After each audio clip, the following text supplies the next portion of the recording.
नमस्कार साथियों, स्वागत है आपके अपने YouTube चैनल हिंदी लिटरेचर में। आज की इस वीडियो में हम हिंदी कहानी की वीडियो भाग 2 लेकर आए हैं। साथियों, बहुविकल्पी प्रश्न होने वाले हैं। वीडियो भाग 1 में हमने साथियों हिंदी कहानी के कुल 26 प्रश्न हल किए थे। उसका लिंक आपको डिस्क्रिप्शन में मिल जाएगा। और इस वीडियो में हम हिंदी कहानी भाग 2 के 2 में 27 प्रश्न, मतलब पहली वीडियो में 26 प्रश्न थे और इसमें हम 27 से लेकर 45 तक प्रश्न हल करेंगे। और साथ ही एक और बात, हम वीडियो जो है इसका अगला पार्ट जो है वीडियो के लिए वही लेकर आएंगे, हिंदी कहानी भाग 3। उसमें हम हिंदी कहानी आंदोलन पढ़ेंगे। वो मस्ट इम्पोर्टेंट है साथियों। आजकल बहुत प्रश्न पूछे जा रहे हैं उससे। आजकल क्या है कि जितनी भी परीक्षाएं हो रही हैं हिंदी की, उसमें जो प्रेमचंद जुग के जो कहानीकार हुए हैं उनके उन कहानियों के पात्रों के बारे में, विषय वस्तु के बारे में तो पूछा ही जा रहा है। लेकिन अधिकतर प्रश्न आज हिंदी कहानी आंदोलनों से जुड़े हुए हैं, पत्रिकाओं से जुड़े हुए हैं, तो बहुत आवश्यक बन जाता है उनका अध्ययन करना भी। तो हम अगली वीडियो हिंदी कहानी आंदोलन को ही लेकर आएंगे साथियों। तो साथियों चलिए शुरू करते हैं। तो जी हाँ साथियों, प्रश्न है हमारा 27वां आज का। अरविंद, आशीष सिन्हा, अब्राहिम शरीफ, कामतानाथ, जितेंद्र भाटिया, दामोदर सदन, निरुपमा सोबती, मधुकर सिंह, मृदुला गर्ग, सुधा अरोड़ा, शीला रोहेवर, माफ़ करिएगा जो रोहेकर लिखा हुआ है, शीला रोहेकर, विभू कुमार, श्रवण कुमार, सतीश जमाली,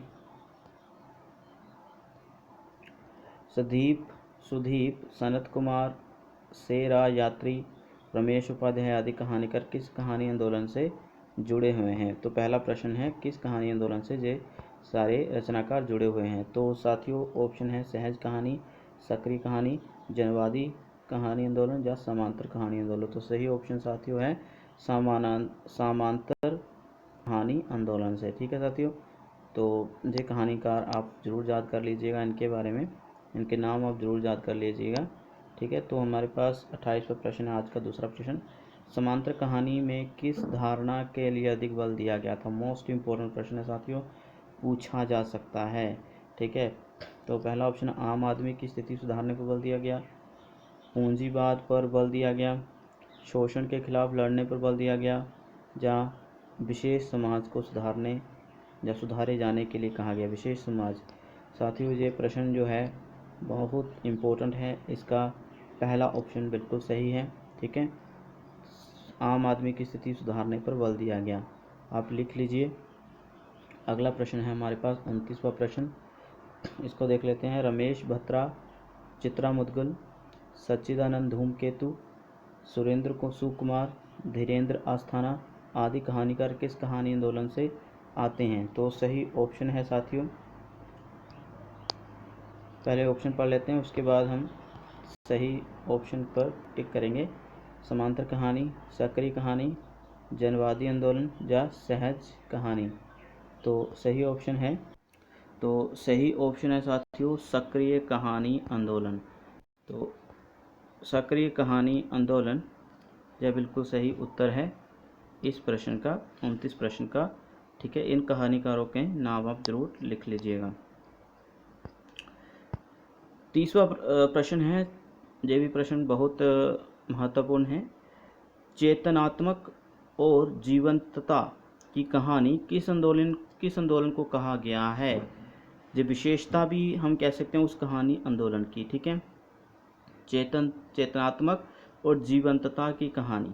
ठीक है, तो ऑप्शन है सक्रिय, सहज, जनवादी या नई कहानी।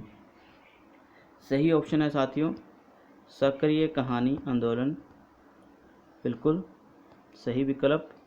सक्रिय कहानी आंदोलन में ही जो है ये कहा गया है कि यह चेतनात्मक और जीवंतता की कहानी है। ठीक है, अगला प्रश्न 31वां, इसको पढ़ लेते हैं, बड़ा प्रश्न है ये भी।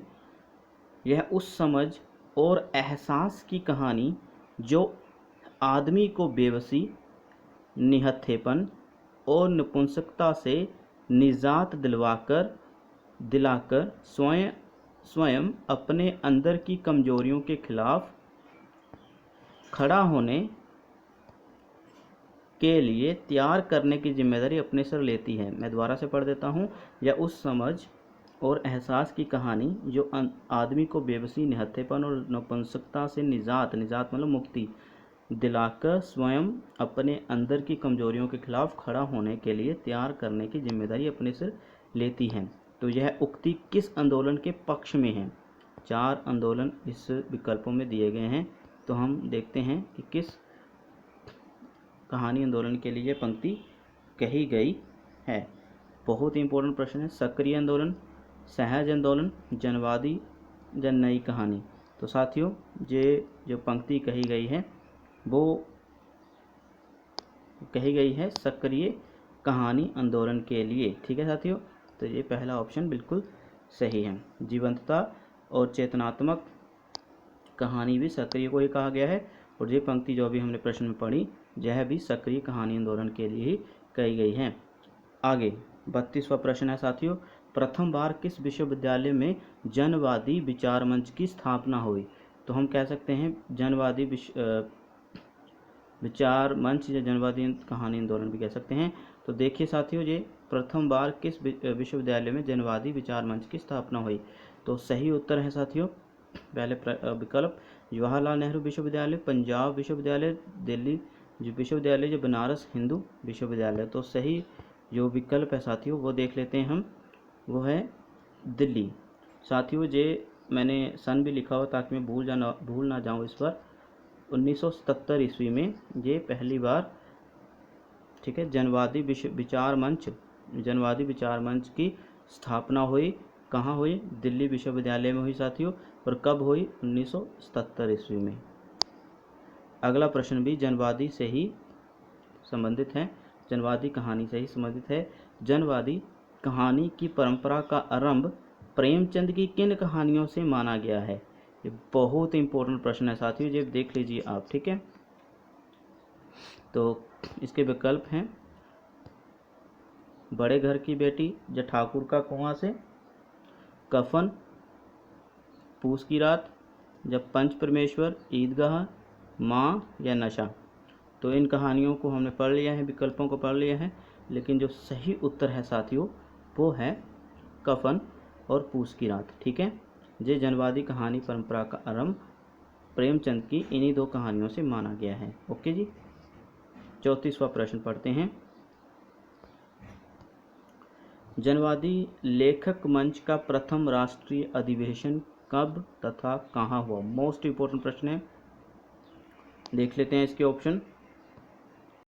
1974 ईस्वी आगरा में, 1987 ईस्वी मुंबई, 1982 ईस्वी दिल्ली या 1984 ईस्वी चंडीगढ़। तो सही ऑप्शन है साथियों 1982 ईस्वी दिल्ली विश्वविद्यालय में हुआ था, तो दिल्ली में ही होगा साथियों। जनवादी लेखक मंच की स्थापना। ठीक है, और ऊपर प्रश्न क्या था ये देख लीजिए, प्रथम बार किस, जो 32वां प्रश्न था साथियों उसमें क्या था कि प्रथम बार किस विश्वविद्यालय में जनवादी विचार मंच, ठीक है, विचार मंच मतलब पहली बार विचारधारा जो है इसकी कब रखी गई? ठीक है, विचारधारा की निरोध रखी गई थी दिल्ली में 1977 में। लेकिन ये प्रश्न जो है जनवादी लेखक मंच का प्रथम राष्ट्रीय अधिवेशन कब हुआ? तो वो हुआ था जी तीसरा ऑप्शन 1982 दिल्ली में। ठीक है, लेखक मंच, वो विचार मंच था, लेखक मंच। 35वां प्रश्न है साथियों, इसको पढ़ लेते हैं, छोटा कर लेते हैं थोड़ा ताकि पूरी स्क्रीन के ऊपर आपके प्रदर्शित हो सके। ठीक है जी, प्रश्न है पढ़ लेते हैं। रमेश उपाध्याय, रमेश बत्रा, हेतु भारद्वाज, नमिता सिंह, इम्पोर्टेंट ये लेखिका हैं। असगर बजाहत, इनका तो जूसी नेट में एक नाटक भी लगा हुआ है। धीरेन्द्र अस्थाना, उदय प्रकाश, ये भी इम्पोर्टेंट हैं। आदि लेखक किस कहानी आंदोलन से जुड़े हुए हैं? वेरी वेरी इंपॉर्टेंट प्रश्न है साथियों। तो ऑप्शन है सक्रिय कहानी आंदोलन, नई कहानी, जनवादी कहानी या सचेतन कहानी आंदोलन। तो सही मैं आपको कहूँ तो ये सही ऑप्शन है तीसरा घ, इसमें जनवादी कहानी आंदोलन जो है सही ऑप्शन है। ठीक है, ये आप रचनाकार इनके लिख लीजिए कि इन्होंने आगे बढ़ाया था जनवादी कहानी आंदोलन को। वैसे मार्कंडेय और प्रेमचंद को इसमें स्थान दिया जाता है एक आदर्श के रूप में, लेकिन जिन्होंने आगे बढ़ाया वो यही थे। ठीक है जी। अगला प्रश्न हम पढ़ लेते हैं साथियों। निम्नलिखित में से कौन सा कहानी संग्रह अज्ञेय का नहीं है? ठीक है, अज्ञेय का जो कहानी संग्रह नहीं है, पढ़ लेते हैं। ये तेरे प्रतिरूप, जयदोल, परंपरा, धूप रेखा। तो सही ऑप्शन है साथियों, अगर आपने कहानी संग्रह उनके पढ़े होंगे, धूप रेखा जो उनका नहीं है। और मुझे अभी आप होमवर्क करके बताएं, होमवर्क दिया है आपको मैंने, देख लीजिए। धूप रेखा कहानी संग्रह ये किसका है? ठीक है, आप अभी मुझे कमेंट सेक्शन में लिख के बताएं। आगे 37वां प्रश्न, इनमें से कौन सी अमरकांत की कहानी नहीं है? अमरकांत जानते हैं ना, इसका नाम अब बहुत चलता है इनका जी। तो देख लेते हैं। जिंदगी और जोंक, दोपहर का भोजन, डिप्टी कलेक्टरी या फरिश्ता। इसमें इनकी कहानी जो है वो फरिश्ता नहीं है। बाकी ये 3 कहानियाँ बहुत इंपॉर्टेंट है साथियों। जिंदगी और जोंक, दोपहर का भोजन, डिप्टी कलेक्टरी तो बहुत बार पूछी गई है परीक्षा में। अगला प्रश्न, अंतिम प्रजापति, एक बुद्ध और, ये कुछ नहीं है, अंतिम प्रजापति, एक बुद्ध और अभियुक्त कहानी किसकी है? जो 3 कहानियाँ लिखी गई हैं, तो ये किसकी कहानी है? यह है प्रश्न भी काफ़ी इम्पोर्टेंट बन जाता है साथियों। देख लेते हैं। पहला ऑप्शन है राकेश वत्स, दूसरा है सारे यात्री, तीसरा है मिथिलेश्वर, चौथा है नरेंद्र कोहली। तो साथियों जो सही ऑप्शन है वो है राकेश वत्स। ठीक है जी, राकेश वत्स। राकेश वत्स, पिछली वीडियो में हमने साथियों बताया था कि राकेश वत्स ने कौन सा कहानी आंदोलन चलाया था। ठीक है, उन कहानी आंदोलन का आपने नाम नीचे लिख दीजिए कमेंट सेक्शन में। 2 काम मैंने बताए हैं। ठीक है, धूप रेखा किसकी कहानी है और राकेश वत्स किस कहानी आंदोलन से जुड़े हुए हैं और उन्होंने किस पत्रिका का संपादन किया है, ये भी आप लिख मारिए नीचे। और साथियों एक बात और कि जो पहले कमेंट सेक्शन में जो भी उत्तर लिखेगा उसका उत्तर हम पिन जरूर करेंगे। ठीक है। अगला प्रश्न, ये दूसरा माफ़ करिएगा 39वां प्रश्न है साथियों, देख लेते हैं इसको। दूसरा महाभारत कहानी संग्रह किसका है? बहुत इंपॉर्टेंट प्रश्न है ये, किसका है दूसरा महाभारत? तो देख लेते हैं हम। ऑप्शन है गिरिराज किशोर, राकेश वत्स, मिथिलेश्वर या हरिदेश। ठीक है, ये चारों ही कहानीकार बहुत मजे हुए हैं, मतलब बहुत फेमस हैं, प्रसिद्ध हैं हिंदी में। तो साथियों आपको बता दूं मिथिलेश्वर का ये कहानी संग्रह है दूसरा महाभारत। तो अगला है चौथा ब्राह्मण कहानी संग्रह किसका है? चौथा ब्राह्मण कहानी संग्रह किसका है? 40वां प्रश्न। तो पहला ऑप्शन विजय मोहन सिंह, अब्दुल बिस्मिल्लाह, बदियुज्मा या भीमसेन त्यागी। तो साथियों ये ऑप्शन जो है सही वो है बदियुज्मा। ठीक है जी। आगे ये तो आपको पता ही होगा। 41वां प्रश्न है, यदि आप हिंदी साहित्य अकादमी पुरस्कारों के बारे में पढ़ रहे होंगे तो ये प्रश्न आपको पता होगा। पाल गोमरा का स्कूटर किसका कहानी संग्रह है? उदय प्रकाश, नरेंद्र कोहली, सतीश जमाली या जुगेश गुप्त। तो सही जो उत्तर है साथियों वो है उदय प्रकाश का पाल गोमरा का स्कूटर। 42वां प्रश्न है साथियों, देख लेते हैं। सूरज कब निकलेगा किसका कहानी संग्रह है? ऑप्शन पढ़ लेते हैं। रमेश उपाध्याय, जगेश कुमार, स्वयं प्रकाश या शिवमूर्ति। तो सही ऑप्शन है साथियों वो है तीसरा स्वयं प्रकाश। स्वयं प्रकाश की कहानी संग्रह आप जरूर पढ़िए, उनके जीवन के बारे में जरूर पढ़िए, पूछा जा सकता है पेपर में। ठीक है। अगला प्रश्न 43वां प्रश्न, कसाईवाड़ा किसकी कहानी है? मोस्ट इंपॉर्टेंट प्रश्न है, कसाईवाड़ा किसकी कहानी है? ठीक है, अगली वीडियो में मैं इनके पात्रों के बारे में और कथा क्या है इसके बारे में मैं डिस्कस कर लूँगा। कसाईवाड़ा किसकी कहानी है?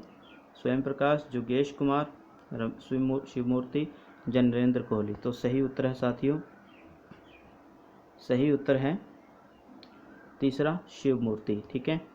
तो 44वां प्रश्न हमारे सामने है। 44वां प्रश्न है, कौन सी कहानी जयशंकर प्रसाद की नहीं है? आंधी, इंद्रजाल, अशोक या लक्ष्मण? तो साथियों सही ऑप्शन है लक्ष्मण। ठीक है,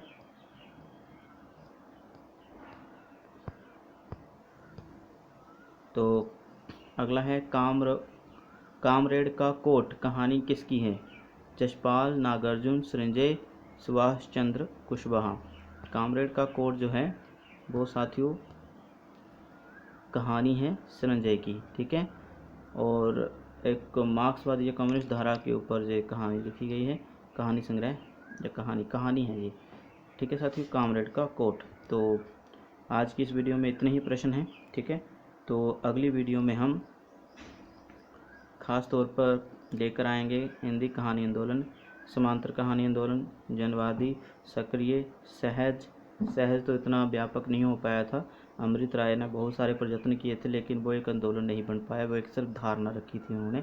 तो साथियों जो कुछ कहानी आंदोलन है इनके बारे में हम अगली वीडियो में पढ़ेंगे और वीडियो को बंद कर देंगे। बाकी आप फेमस रचनाकार जैसे प्रेमचंद है ना, अज्ञाय, उनकी कहानियाँ तो पढ़ ही रहे होंगे, बहुत सारे हैं। लीला चंद्र जोशी है, गिरिराज किशोर हैं, और अमराकांत हैं, अमृत राय है। इनकी कहानियाँ आप ज़रूर पढ़िए साथियों, बहुत अच्छे अच्छे कहानीकार हुए हैं, और उनके बारे में तो आप अवश्य पढ़िए जिनको अवार्ड मिले हुए हैं। ठीक है, तो आज की इस वीडियो में इतना ही। अपना ध्यान रखिए। वीडियो अच्छी लगी हो तो लाइक कमेंट शेयर ज़रूर करिए, सब्सक्राइब आप ज़रूर करवाएं मेरा चैनल। और आपका प्यार मिल रहा है, मुझे मालूम है। कुछ लोग जो हैं वीडियो देख रहे हैं और अप्लाई भी करते हैं, उनका मैं बहुत बड़ा आभारी हूँ।